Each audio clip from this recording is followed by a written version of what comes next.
Welcome to the Mindset Mirror Connection podcast. In today's episode, we actually have a surprise for you. So instead of going into my normal mumbo jumbo, you're just going to have to stay tuned. So listen up and lean in as we elevate your mind.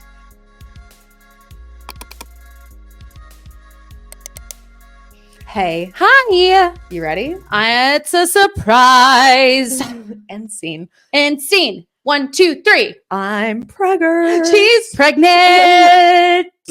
I'm pregnant. She's There's a fetus or a baby in my belly. I can stop saying okay. fetus. Okay. Thank you for saying that. I'm like, I mean, it is technically a fetus, but can we call it a baby? Yes, we can finally call it a baby. Yes. Yeah. So talk about why you've been hesitant to connect to this child. Well, one, because usually the first trimester is when you're most likely to miscarry. Mm-hmm. And so for me, I have more of a logical brain. Mm-hmm. And so I was like, well, if I do miscarry, then I do. And that's just sometimes part of the process, which is, I don't mean to minimize that, but sometimes genetically things just don't align. And that's how I was looking at it. Well, I don't think you're minimizing it. I think you are kind of aware of the reality of it. Yeah. It is very common. Very. Is it like 64%? I don't even know the stat, but I just know it goes down in your second trimester. It's about 5 to 10%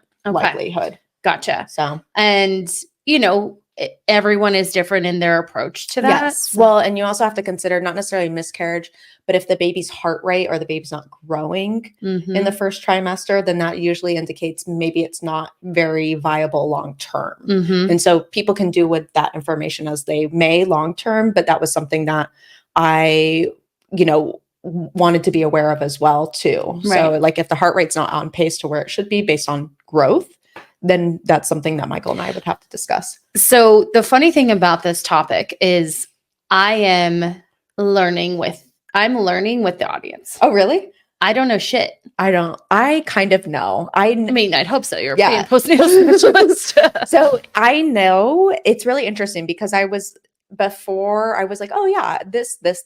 And then when it came to myself, I'm like, I don't know. Like, I don't know. I know, but I'm also, for me, it's been interesting because throughout, I guess, my 20s and even 30s, I never really pictured myself going into motherhood or being pregnant. Like I was always like, no, I'm okay. I think it's a good topic to talk about. Yeah. I can relate to that. Yeah. So it was like, I never really like yearned for offspring or your child is going to listen to this. I'm like, offspring? Really, Mom? Is that what's you an offspring? Fuck you. No. I'm an adolescent whisperer. I know. I had a conversation. I have a 16-year-old client coming on. Yeah. Yay. Allegedly. Well, she knows someone that I know. Uh-huh. Her mom knows someone I know. And she's like, she's so happy. She's so excited to start with you. That's exciting. Which opens up a whole new thing of creating a program for teenagers, which would be fucking awesome. I told her, I go, listen to me. If I had someone like me to tell me the things I'm going to tell you, I would be so cool. No, I would have had a much easier life. Yes, agreed. Like if you can be open to this and here's the thing. If you just cuss around a teenager and you're an adult, they're like instantly cool. Yeah. Well, and even so back to your teenage child in your belly. Yeah. Eventually. Yeah. At some point. Yeah. I have like I've been wearing stuff here that like is bigger around my belly or like trying to think about that because I didn't want to tell people or didn't want them to like watch the video and be like, oh, I think she is. But there's a bump happening. Mm-hmm. So that's interesting. We're going to have bump dates. Yeah, we are going to have bump dates. Yeah. And it's going to be little updates with Coach Amanda's bump. Yeah. Her lovely lady bump. Yeah. So let's talk about that though. I think for listeners, we are always going to talk about you do not have to have children. No. You have a choice in that. And there are others who say you will not be happy. You will not live a fulfilling life without a child. And maybe you don't live a life understanding that. But as someone who cannot have children, who's had a hysterectomy at the age of 35, who initially I was in the same boat. I didn't want to have children. But then also had medical issues. Restrictions. Well, I mean, they couldn't see my cervix Yeah. because of these fucking fibroids. They were so big, and we tried to save everything. Yeah. Didn't work. They just kept growing. I called them gremlins. You know, it's insane how people will ask you, you're married, when are you having children? Yeah, I agree. And then why not? You know what was an inappropriate question that I got? And I know she didn't mean it inappropriately, but I had gone to the dentist like at week, I think 5th or 6th. And so I needed to tell him because I'm like, I don't want to get x-rays done and all that shit. And as your pregnancy go, like you can get issues with your gums and your teeth, like they start to bleed and they're just a lot more sensitive. Yeah. And sense. so I told her and she goes, oh, was it planned? And I was like, what the fuck? I thought for a moment, like, what kind of fucking question? And I was like, yeah. But then I thought, what if it wasn't? Like, what if I like okay, well, we're gonna have a whole conversation about pregnancy boundaries. Yes. Oh, Jeez, yeah. Louise. I know. And I was like, I'm assuming she meant it from, but like, that's the first question of a lady that just cleans my teeth that I see every 4 months is like, was it planned? You have a dentist for every 4 months? Oh, I would go every month. Yeah. Good for you. Love getting my One of our teeth clients is a dentist, and I'd rather just go to her, but she lives in California. I'm like, I'd come here all the time if it was her. I would go every 4 months. But I love getting my teeth cleaned. Yeah.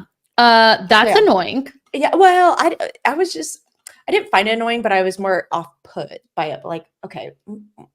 And then as I've been told from my clients that I work with is like, oh, just wait. Like I had a client, when I told her, well, have you been gaining weight? And I was like, yeah. I mean, I haven't, I'm going to start weighing myself tomorrow because I'm curious because now I'm supposed to gain about 1 pound to 2 pounds per week. And so I'd like to just like measure that. And I feel like I'm at a good place where I can expect the weight gain and it's not going to rattle me like in the past. And then I also know if it does start to rattle me, it's easy to just slip the scale underneath the cabinet. Like that's not a big deal.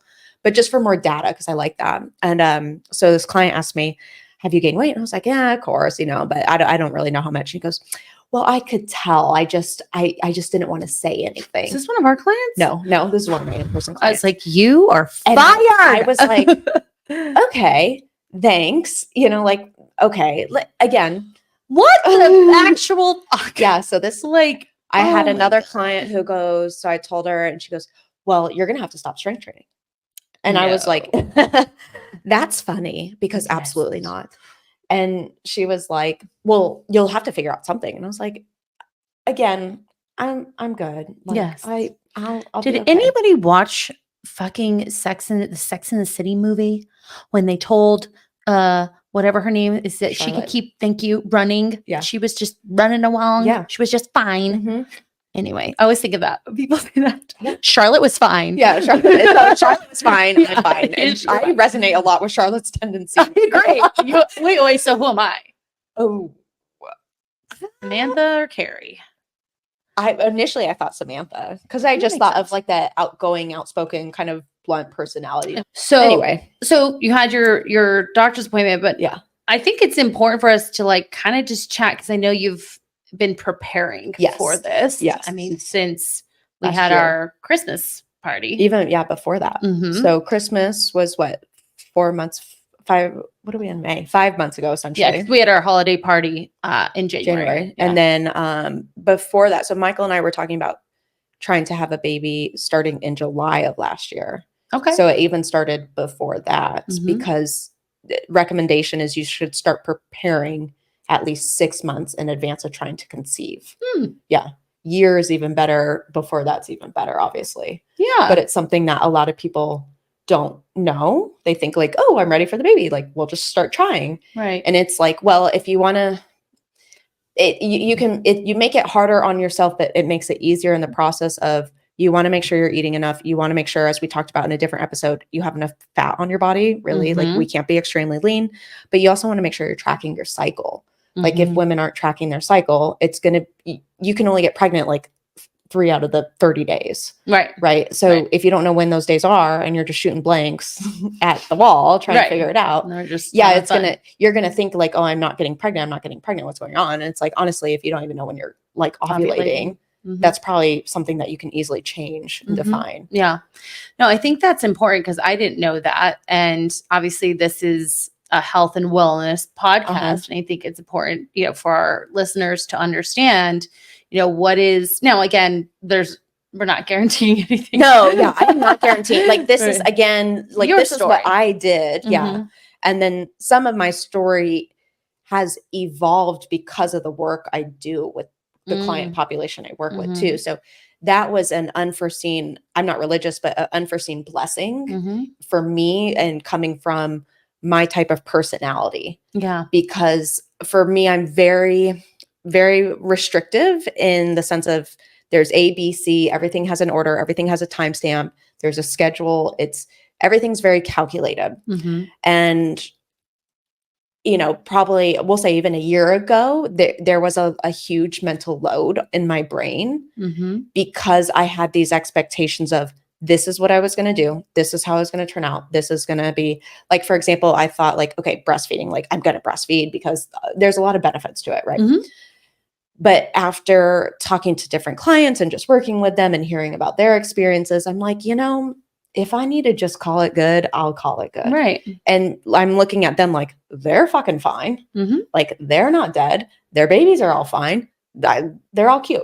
Yeah. So there's been a lot of evolution in the last year as well, not just exercise, nutrition, but mindset and expectations. Yeah. I think that's wonderful to give yourself a little bit of that, your own compassion that you give to your clients and realizing, like you're setting expectations now for this pregnancy that aren't, there's certain things, obviously there's certain milestones that you have to hit, but now it takes that stress off of, am I attached? Is the baby attaching just in the, example of breastfeeding and then being stressed about that, or if they just, certain time you need to stop. I have a client who she holds on to her weight while she's breastfeeding. Her body just will not let go. And now she started weaning her son off. And it's her last child that she's breastfeeding, and she had to do some work around the feelings around that, but it's a choice. Maybe it wasn't as long as she had wanted it to, but. Well, and sometimes it's not as long as you would want. And it might end up being not necessarily because baby's ready for solids. It might be because of your mental health. Like a lot of times I think what happens is, and this might be a pre-thing of pregnancy, but just from my experience and working with these types of clients, is the mental health part, the roots of it had tentacles long before the baby came. Right. So like there's your history of your childhood, the history of your eating and your nutrition and your exercise. And then this thing now changes that control that you have. And so I find that for women, breastfeeding is a thing that they can control, right? Because it's their body. They can do it. They set the time. When is it happening? For the most part, right? And I'm blanketing this, but once they have to give that up, then there's the changes that come with that, or the fear that the other thing that is not talked about is once I stop breastfeeding, because women do burn a lot of calories doing it, then I'm going to gain weight. And it's, so then there's the fear of like, now they're over breastfeeding or whatever, prolonging it because they don't want to gain the weight. Right. And so there's a lot there. Yeah. It's so, again, I'm learning as the audience is learning, but just working with clients we've worked with clients through engagement, wedding, honeymoon, pregnancy, postpartum. It's wonderful. Shout out to y'all. Because they're always like, was that me? Yeah, like, Yes, yes. You know who I'm talking about. Yes, you are you. Yeah. She looks amazing, by the way. There's just like going through their story. It's just the struggle of everything. Yeah. Of gaining weight and your body being different and out of your control. Yeah. Right. The emotional struggles, the weird kind of stuff like different food cravings or adversity to food, fatigue, these dumbass questions that people ask you, people fucking touching you. Like, don't fucking touch me. I know. Like, don't touch me. I'm like, when did we make that okay? I don't know. Touch your belly. What? I've been warned about that. And I'm like, I cannot wait for the day someone tries to touch my belly that I don't know. Right. Like, Not even people you know. I know. Like babies ick me out. They're pretty By gross. the way, I'm not going to, I don't hold newborns. That's fine. They freak me out. That's fine. I'm like your 2-year-old son that you have to like put That's the fine. baby. It's like, okay. Okay. It's No, I'm not like a baby person either. Mhm. Like I'm not a baby person. I'm not nurturing. I am not. Yes, you are. I think your clients would tell you otherwise. You nurture me. Physically nurturing, Mm. like coaxing. Okay. Well, we need to work on that. We've Yeah, talked about the co-regulation process. Yeah. Where Okay, so over a year ago, yeah, or almost a year now, uh-huh. you started to prep. Yes. Talk about what that looked like from a nutrition standpoint. So nutrition standpoint, at this point, where are we? I was pretty fucking lean.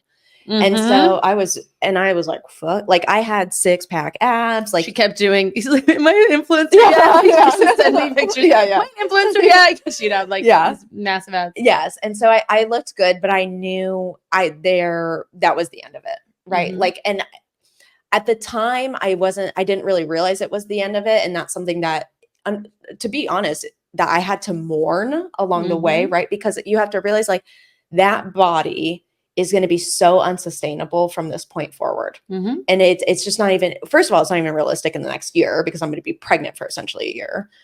But even so I knew, okay. Well, let me ask you real quick, was that body sustainable ever? It was, you know what? It was sustainable nutritionally and exercise wise because I wasn't doing a lot that way, but mentally it wasn't. Mm-hmm.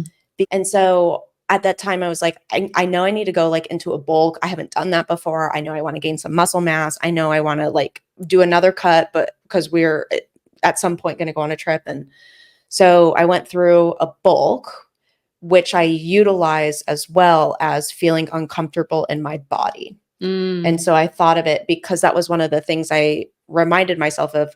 This is like, what's it called? Elective or like, I don't have to do this. Right. But I know for me, I need to, because I don't think I'd done a bulk before. I hadn't done like a serious bulk before. Like I'd kind of danced with it, but then I'd be like, oh, no, I don't like that. Yeah. So I danced with it. Dirty bulks. Yeah. Like you dance with it and then you're like, I don't like this. So never mind. And so I never committed to it.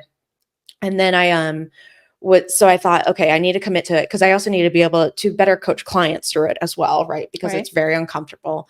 And then I also need to realize like there's going to be a part of my life here coming up that I'm gaining weight. And it's going to be necessary for my health and the baby's health.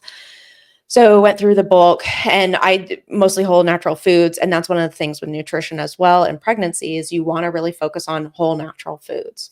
And luckily for me, with my background of going like through paleo and having that restrictive eating, it's pretty easy for me to enhance more whole foods. I just eat more sweet potatoes or eat more like rice now I eat rice. But that was what I was going to ask. Like, what changes have you made to the paleo that you would normally eat? Just having more. Carbohydrates? At that time we were having more carbohydrates. Yeah. Gotcha. I was having a lot more. And so that was in more fats because my protein always runs probably 140 to 160. Like I have to consciously think about having less protein if I'm going to try for that. So it was fats and carbs that would go up based on what I was preferring. So like if I'm having more salmon, okay, so I need my fats to go up versus if I want more sweet potatoes and I'm having, I don't know, 93.7 beef. So I made sure Whole Foods, I started incorporating those, eating more, feeling uncomfortable in my body, working through that and just telling myself like, this is going to be a process. It's going to be okay. Like, again, I don't have to do this, but at some point this is coming. It's inevitable. Right. And so nutrition wise, it was really important to me that I can show myself that I can eat more. Now I always prepped and everything like that. So that wasn't a challenge. But what I find for clients in this phase, when they're starting to think about pregnancy, they're not looking at their behaviors around it. And those behaviors transfer into pregnancy. And then there is an unnecessary amount of weight gain. Right. Because you will gain weight, but you don't have to eat for two. Right. Correct. You're eating for like, what is it? You only have, 130 or so like in your something. second trimester, you go up 200 to 300 calories. For our third trimester is 300 to 500. Postpartum is 500. Mm-hmm. So I'm not, Especially if you're breastfeeding. yes. So I'm not having 4,000, I'm not having 5,000 calories because I'm pregnant. But anyways, going back to Which would be her double if she was Yeah. to do that. What's up, guys? Quick interruption from our show sponsor, the Mindset Matter Coaching, and an invite to you to our absolutely free webinar mastermind on rewiring your mind, breaking free from compulsive eating and overtraining. In this webinar, you will get access to me, Coach Christina Hathaway, licensed mental health therapist, certified personal trainer, and nutrition coach, to walk you through every single step of the mindset method. But more importantly, you get to share your story. You get to share your struggles, and I get to coach you during this mastermind. And so if this is something you're like, yes, I would love to be coached by Coach Christina, I want you to check out the show notes below for our registration. The webinar will be on May 16th at 4 p.m. Pacific Standard Time, and I would love as many people as possible to attend. If you do attend live, we also will be giving away a free gift. So it's always a plus for you to be there. Obviously, again, I get to see your face. So again, that's May 16th at 4 p.m. Pacific Standard Time. If you have any questions, please leave them in the comments below. Now back to elevating your mind. So, but I think that's a good point of like, we have to realize. So one thing that Amanda has created in the Mindset of Matter is the Mindset of Mommies program, which works with women trying to or preparing for pregnancy as well as through pregnancy and postpartum. And I think that what you just said is so important, that the behaviors, everything we talk about, the beliefs and the behaviors that you're struggling with prior to becoming pregnant, you're going to struggle. Transfer into pregnancy. So let's look at those a little bit more. So what I see oftentimes is, one, women don't have breakfast, right? And we talk about that, whether you have a baby or not.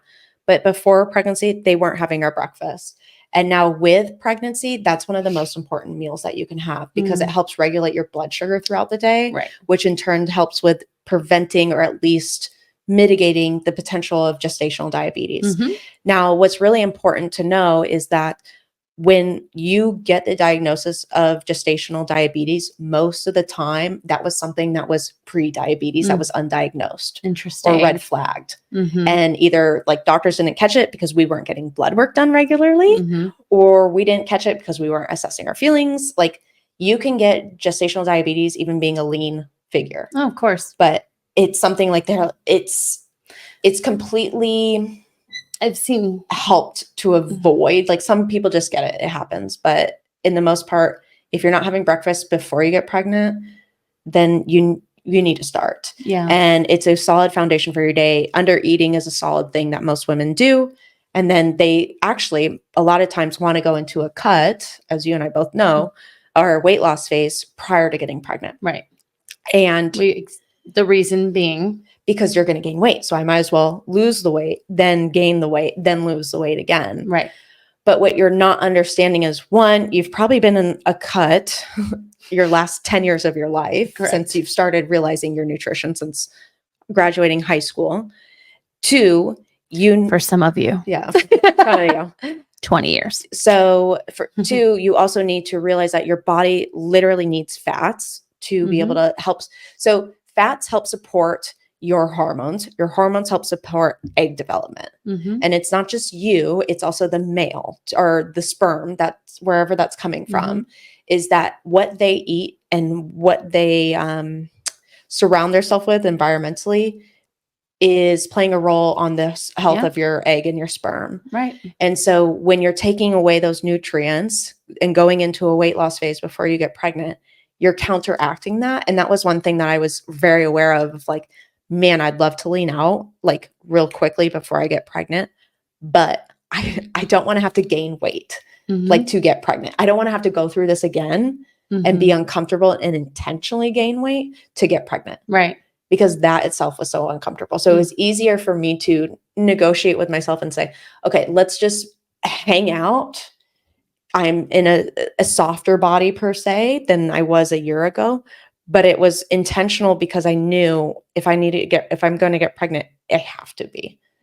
And so weight loss needs to be completely taken off. Now, if you are overweight and a doctor is recommending that, that's a different story. I'm not speaking to that girl right now. Correct. I'm speaking to most women. Well, you are speaking to her because you're talking about preparation. Yeah. Oh, true. So we are speaking to that woman. If that is, if a child is something you want in your future and you are in a body that can't, it's larger and it's, the doctor is saying, hey, in order to have a healthy pregnancy, you need to lose this weight. That's something you need to prepare for. Right. And doing it, again, we always talk about not yo-yo dieting, right? Yeah. That's not how you're going to do it. If a healthy baby and mom is what you want, then maybe we put it out a year from now and use that year or two to do this the right way. Well, and I think that's another thing too that I hear is once people decide to try for a baby, it all of a sudden becomes got to happen right now. Yeah. And I'm kind of like I understand because all of a sudden, like I woke up one day and was like, oh shit, I think I should have a baby. She really did. Yeah. I was like, legitly. Okay. And that's what we're doing. Well, and that's what Michael was like, what the fuck? Like, because you haven't wanted a kid in the last 10 years. And I'm like, I know, but let's go. Okay. Let's have more sex. And he was like, okay. Like, I'm not going to hate on that. Yeah. Right. Exactly. So, but I think a lot of people, like you have to realize like, sure, you absolutely have every freedom to decide. And then the next month you're going to aim for the baby. But to make it a good, solid foundation, it's important that you look at your nutrition. Am I having enough fats? Fats won't make you fat, but you need fats. You need the salmon, not the tilapia. You need the chicken thighs, not the chicken breasts. Right. You need the avocado. The egg yolk. Yeah, the egg yolk. That's one thing that, I have egg whites, which fine. But the egg yolk actually has a lot more vitamins and nutrients than the whites. And there's a huge difference. Like people don't get enough choline, which choline is super important for pregnancy. And egg yolk is one of the easiest ways you can do that. So, and it's delicious. Yes. And so it's looking at what am I eating? How can I assess? And again, you don't have to do a nutritional overhaul. You do not have to eat how I eat. Like I understand how I eat and that it's very unrealistic for most people. But what you do have to look at is say, is my foundation for nutrition supporting a well-balanced hormone opportunity for growth? Well, and it made me think of, a baby is fat for life. No, no. Apparently it's fat too. Well, because the cell is essentially made of fat. Okay. Yeah. But I was, what you think of when you invest money, right? You're looking, you make this investment and you make changes to it and it grows over time. Like you're not hopefully just like gambling money away. Yeah. There's a process in the things that matter, right? Yes. And you're having a child. Yes. And like you said, so many people just wanted to happen right away. And it's like, well, wait, we'll financially set ourselves up for this baby. Yes. So you'll hear that. Yes. Like, oh, we're not in a financial place. Fine. Why aren't we taking a fucking inventory on our health finances? Right. Well, reducing your stress. Right. So one thing too that I really had to work on going into, so segue to the mindset piece a little bit, is being okay with doing nothing. Because I got a lot of value from myself out of being productive and doing this. Like it was very hard for me to lay around without feeling guilty. And so when I started to do that more and more, it was like, I had to find like a mantra or like a saying or something to help pacify this anxiety that I would get just laying there watching TV or like scrolling on my phone. Like I don't really scroll on my phone a lot, but sometimes I do. And then all of a sudden I'd be like, oh gosh, you could do this, this, and this. And then so I had to be like, okay, I have to take a look at myself and realize like, I can't always be doing something. So I need to work on that. Because again, postpartum, you just lay and heal and take care of yourself. During pregnancy, you may be tired. You may slow down. And let's flip that on the other side. If you're someone who doesn't move a lot, that too can set you up for gestational diabetes. Like, so we also have to look at, am I moving enough? Or am I moving too much? Am I allowing myself to rest? But also that mindset piece is so important. There is the such thing as in vitro or in utero trauma. Yes. And and today we're only talking about prep. Yeah. We're going to talk about first trimester. Yeah. But we're only talking about prep. Yeah. We need to look at how we're talking to ourselves. One of our clients now, she's with me for this exact reason. She is like, I do not want to create the same environment of body image, any of that with my soon-to-be child. Right. Not soon-to-be, she's not pregnant, but when I decide. And so she's on this journey for this year. She's 30, so she's got, time, plenty of time. I hate that because I know. it kind of It feels like other people. Well, it feels there is a limit there. Right. At this day and age, there's not really a limit, right? Let's be real. There's IVF and all those things, but there is this, because at 35, all of a sudden you're like geriatric pregnancy. And it's like, and this is one of my biggest gripes is, okay, so I'm pregnant at 33, not 23, but at 33, I'm much healthier in a better space than I was at 23. Right. You know what I mean? And so it's like, and some of my clients, even that are in like 35 plus that are pregnant, they say, they're like, it's such shit, Well, and like, what makes it different from I gave birth at the 34 years and 363 days as compared to 366. Right. And so it's interesting, and like focusing on the movement and whatnot is because I have a tendency to desire to overtrain, desire to do the 10,000 steps and not really need to, desire to, like, if I'm going to go hike, it's got to be a minimum of 3 miles, all that, like, it's not going to be a quick thing. And so I had to be aware of that too, going into it, because, okay, so I'm taking care of my nutrition, but I can't start over exercising to make up for the eating part now. And I can't start over exercising thinking like, okay, when I do get pregnant, this is all going to be taken away. So I might as well get it in now. Cause that's another thing that I see. So I did a good program, and then I just switched to a 3-day a week. And then going into when we were going to start trying to have a kid, I was like, oh, I really want to do a split program. And I was like thinking, so I was between a split program and a 3-day a week full body program. And I was like, and so again, kind of mourning that I don't want mourning the choice. And I obviously have a choice. I could have done the split program. But what is the outcome of But what is the split program? And it's high volume. It's a lot of stress on the body. Split programs are usually what someone would do when they are training for a show, for example. I knew if I was my own client, I would be like, what are you doing? No, and, again, the whole thing you're saying is, what is my mindset? Yes. Making this choice, right? Yes. And is this mindset a healthy mindset to go into this pregnancy with? Right. A split program is an aesthetics program. Yes. And I'm about to be pregnant.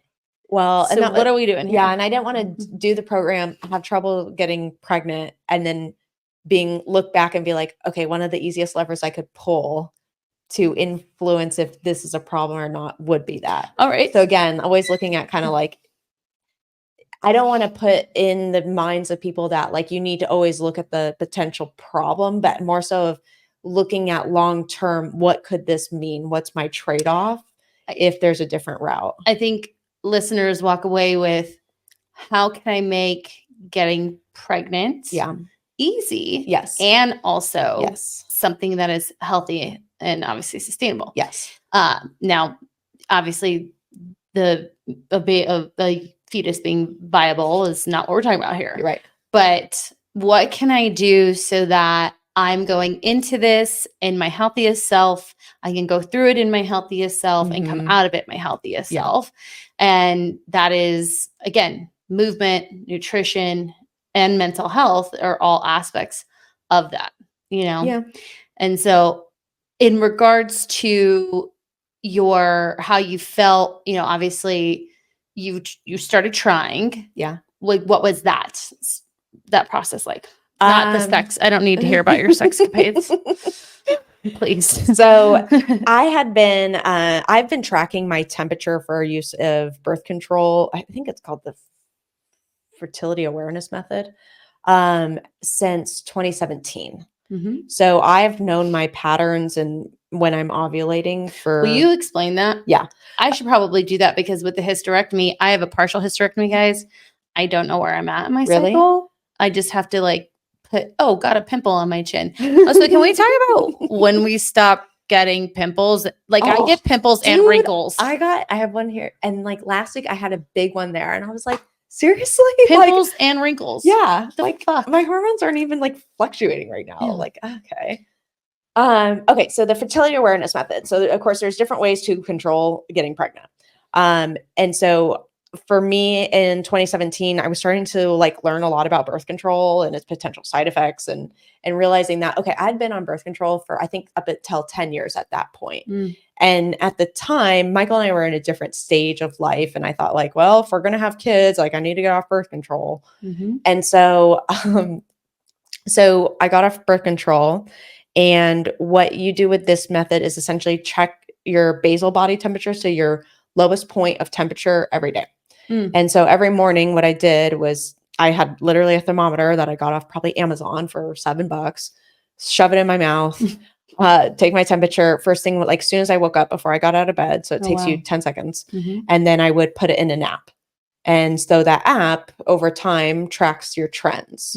And so you'll see that, okay, as I'm going into ovulation, it's going to dip a little bit. And then after I've ovulated, it spikes up. And then it's Would my Aura ring show that? Yeah. So your Aura ring should track that. Because my Aura ring, hi Aura, I called your customer service because my ring is only charged for a day. What? Yeah. They're like, we have to check your warranty information. I was like, Okay. or you just stand behind your product. Yeah. And I pay for it monthly.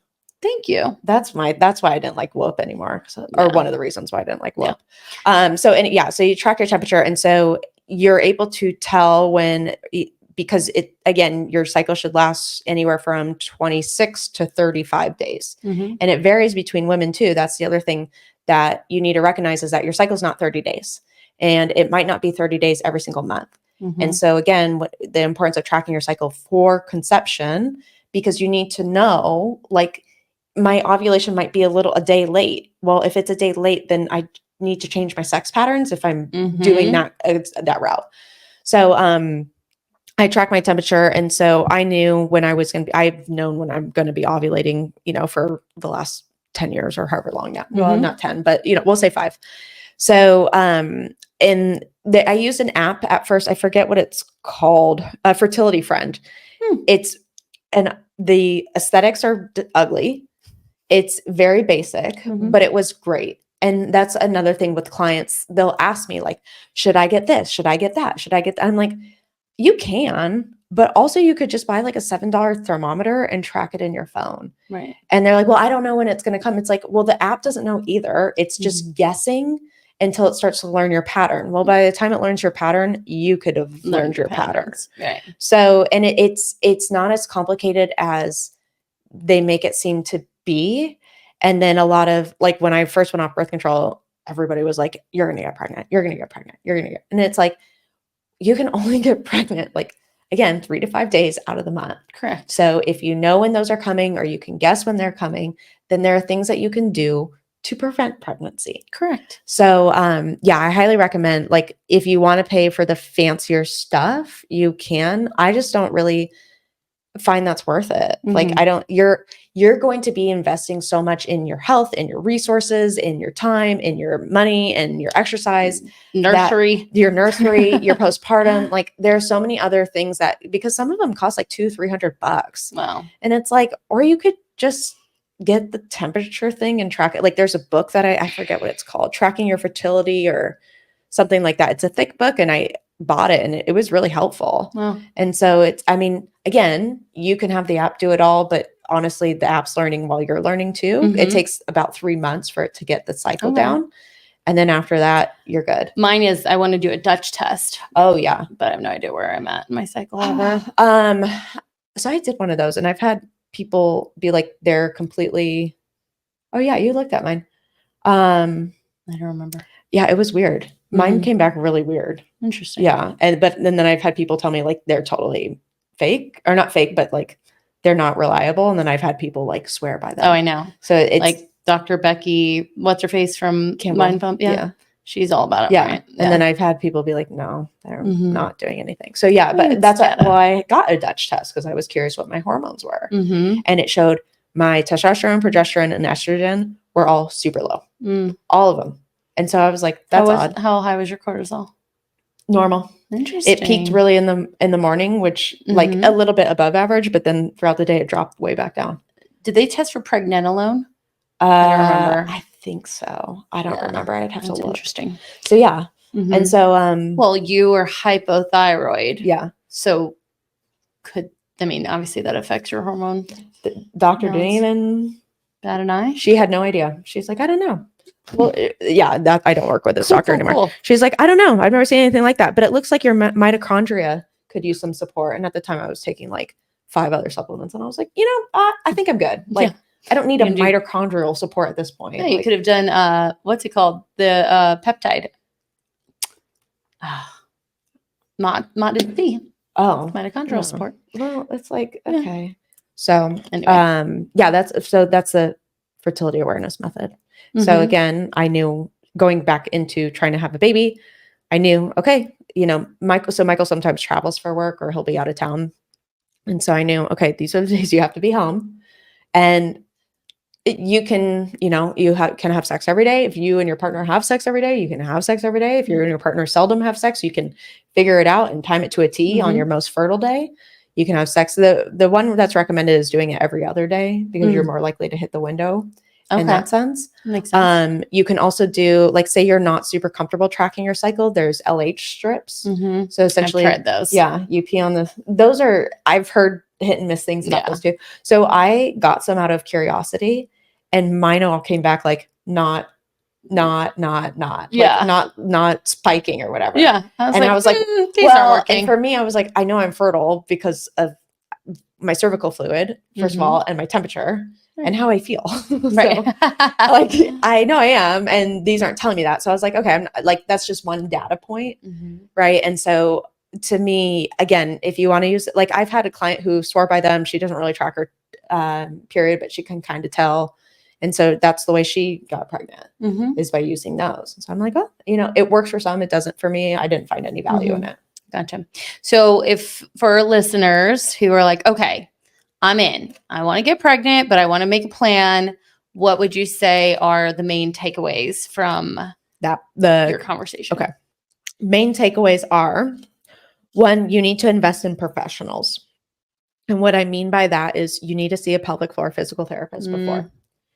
And why that is it's a gyno exam on steroids. And I don't mean that to freak anybody out, but it's very important because for me, and if you lift, you most likely have a hypertonic pelvic floor, so a very tight pelvic floor. And if you are in my generation, you most likely were told to do Kegels all the time. Yes. So now you've exacerbated that problem of a tighter pelvic floor. So you need to get that checked out. You need to make sure your breathing's okay. You need to make sure that your pelvic floor is in an appropriate place, or at least work on that, because you're going to have to work on it at some point, but just to be aware of where you're at and where you stand, it's a great place to start. I saw a really great video where a woman was actually like had her adjustable dumbbells in the PT. Yeah. She like pushed them up and then the pelvic PT was like moving around. I was like, is that what they do? They can, yeah. Wow. I mean, and they're just like personal trainers. There's one that are more focused on like yoga mobility, and then there's ones that are going to get you ready for the powerlifting meet. Awesome. You want the personal or the physical therapist that is more engaged in the athletic community, right? So that's important. I think getting a coach to work on your nutrition and exercise and make sure it's in a sustainable relationship and a flexible relationship. Absolutely. Is really important. Even if you feel like you've got those things in check, it's kind of nice to bounce some ideas off somebody. I would say the third thing is that you need to definitely be tracking your cycle. Yes. Because if you're not, you may be prolonging something that you want unnecessarily, and you have to learn at some point. And then I think that would be it. I mean, you can work with a chiropractor if you don't already. You can work with a massage person if you don't already. You can find an OBGYN that aligns with your goals of how you envision your birth to go, because there's that whole thing too. And just because your OBGYN that you've been seeing for like your yeast infections or your wellness exams, sometimes one, they don't do birth out of their office, and two, sometimes the way they their mission statement is about birth may not be how you want to. Right. So if you want more of like a home-based or a midwife or a birth center birth, you need to start investigating which ones align, because also those aren't covered by insurance most likely. Right. So again, now financially we need to save for that. Mhm. What about the person who's like, you know what, I can't afford a coach, I'm planning to have a baby, trying to keep finances down. What are some things that, or maybe resources that you would point them to? This is all things that we cover in the Mindset of Mommies too. Mhm. So we have structured weeks of exercise. We go over exercise and the benefits of exercise on you and the baby, nutrition benefits and what to keep, what to include. We go over support, like different services. We go over resources. So the top 3 books I recommend always is Expecting Better by Emily Oster. She's an economist who, Interesting. she had I heard her on a podcast. I was like, I have to buy this book. And so she looks at the data of studies. Mhm. And so, when you like see like P equals N 0.01 or something Mhm. in a study, Mhm. well, sometimes that actually is not relevant to the outcome. Hmm. And it was like, when she was explaining it, I was like, oh my God. She goes, because you have to look at the data and I don't even know, whatever she Right. says. Not taking me back to research methods, baby. Oh my God. Or statistics. I hated that class. So she was really interesting. So she looks at what is like recommended for pregnancy, what is, told to be avoided. And are there one, studies that actually back that up, or is it like folklore? Mhm. And 2, if there are studies, are there more than one, or is it just like based off of some random study from 1980? Right. And 3, if there are multiple studies, are they significant? Right. So a lot of my kind of encouragement of some things comes from her book. Mhm. So Emily Oster, Expecting Better, Real Food for Fertility by Lily Nichols. She also has Real Food for Pregnancy. The Real Food for Fertility covers a lot of what Real Food for Pregnancy does. And then she co-authored it with another gal who talks about like the menstrual cycle and how to track your cycle. So that would be almost like a 2-in-1 book. Mhm. It's a hardy book, but you can choose it by chapter in a way. It's Mhm. like you could pick it apart if you wanted to. My third book that I recommend, and it's more so for those who are weary of working out while pregnant or while trying to conceive, because again, like the client asked me, like, you have to stop working out. And I was like, no, I don't. Mm-mm. To give you actual base studies on it's called Exercising Through Your Pregnancy. And Mhm. it's by James Clapp, I want to say, and another author in there. And it's a more of a research-based book, but it's very short. It's very easy to read. Mhm. And it's very digestible, where it would make you feel better about these choices that you're making around your exercise and your nutrition. So those are books that I recommend. Podcasts I'd recommend, ours, duh. Yeah. I would recommend, there is the Healthful Women podcast. It's not as popular as I think it should be, but the guy's a high-risk OBGYN out of New York. And so he just interviews other OBGYNs. They talk about different kinds of issues that can come up during pregnancy. Mhm. He does a Q&A sometimes. It's very informational, and it's like 30 minutes, I love which that. I appreciate. Unlike ours, we Yeah, just keep like, talking. Sorry. Just keep talking. We We have a wonderful OBGYN that I work with. Yeah. I'd love to get her on. that would be a good Mhm. interview too. Yeah. Of like, okay, what do you see? What is the space changing? And Mhm. We have conversations about it all the time. Yes. It's fun. yes. So I like him. He's one that I probably more so recommend the most, because the other ones that I talk about sometimes are for certain clienteles. They're more specific, where he's more of a blanket kind of option. What else would there be? That's it, I think. Yeah. Anything mindset related? Get a therapist. Yeah. Or Like, come to the Mindset of Matter. Hey. Yeah. I would, again, you don't have to, but it's way worth your investment of untangling your thoughts and feelings, because again, and I don't mean this as degrading, but when that baby comes, it's very easy to use that baby as an excuse not to take care of your own shit. Ooh, that's a whole nother fucking Yeah. episode, my dear. So It's so true. Yes, it's very easy to say, I just couldn't because I had to take care of the baby. And which is true. You do have to take care of the baby or Mhm. babies or kids. But it gets easy to keep getting caught up in it and then you go back to work. So then you got to figure out how to manage baby, work, and significant other. And so then there's another reason why not taking care of this shit happens. And then when you finally do, it's really hard. It's really hard. So you're in a really hard place. Yeah. we've got a lot of layers to unlayer. Yeah. And Well, we even want to more avoid layers that you've added on too, Oh, yeah. because right now, if you're listening to this and you're in my position where you don't have kids, there's an opportunity of time, right? And you could say, well, I don't have the time. No, you have the time. Everybody has the time. That is one of the worst excuses. And I'm sorry if that offends you, but You have to make it. you have to make the time. And I bet you make the time for your friends. You can make the time for your self-help.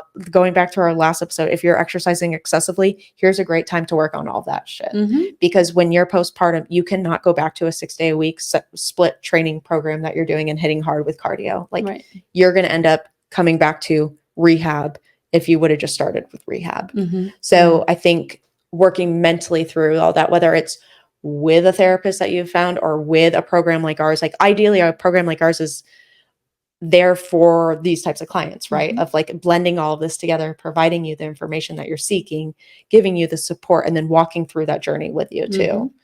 Whereas the therapist independently isn't going to, they can talk about the exercise and the nutrition part, but they're not in that and prescribing it and looking at it. So. No. And, you know, there takes a specific type of training in regards to therapy to really understand, you know, how these underlying behaviors or underlying beliefs, can affect people long term.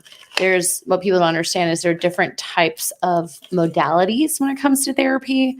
And the modality and the training that I'm under is what we call systems. Or it's marriage and family, but it's systematic therapy, meaning we look at the system and how everything's playing into the system and understand what part you are in that system and then how to break the system. And that's really important. Whereas other modalities look at you're the client, you're the problem. Whereas MFTs look at why.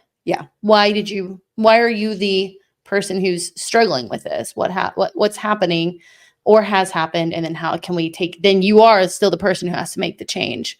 So there's codependency therapists, so on and so forth. Right. So, well, and I would say too, put your money where your mouth is in that sense. And so we've both heard from clients, like, I don't want to pass this on to my kids. Okay, then fucking do something to not do that. Don't just wish it and then think it goes away. Like, let's break down what got you to get here so you can be aware of that. Because when the kid comes, those thoughts and those feelings are going to come up, whether you've worked through them or not. But if we've worked through them, we have the tools. We can say, okay, I know where that's coming from.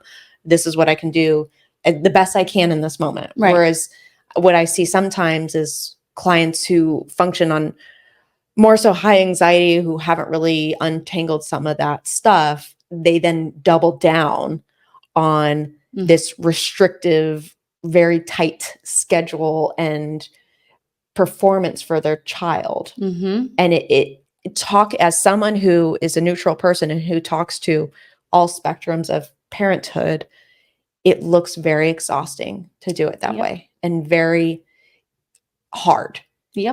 And I'm not saying parenthood isn't hard, but when I see the opposite side of kind of being like, well, I just, it is what it is. And it fucks me up, but that's all right. You see the child respond a lot different too. No, I agree. Well, there's your surprise, everybody. We're having a baby.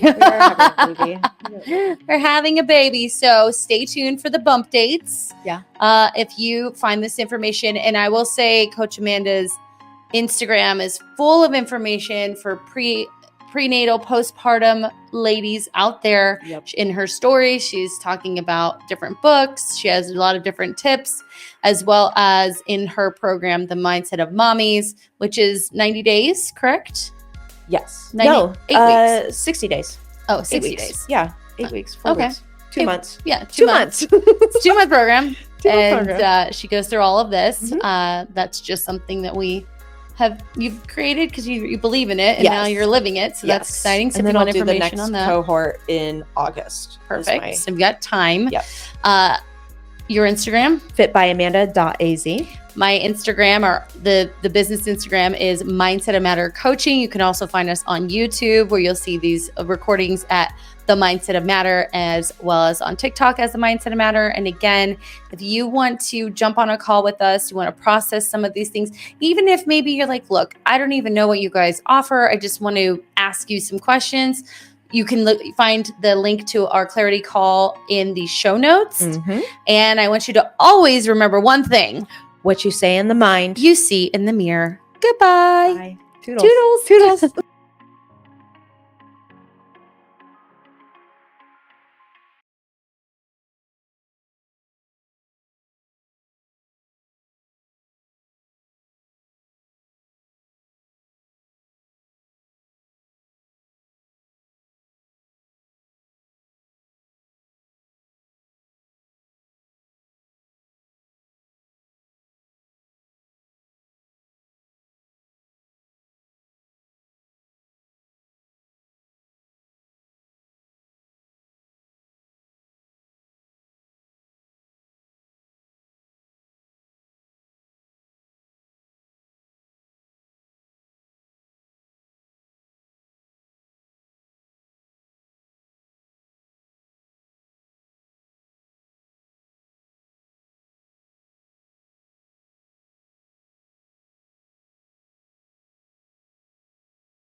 And remember, What you say in the mind. you see in the mirror. Goodbye. Toodles.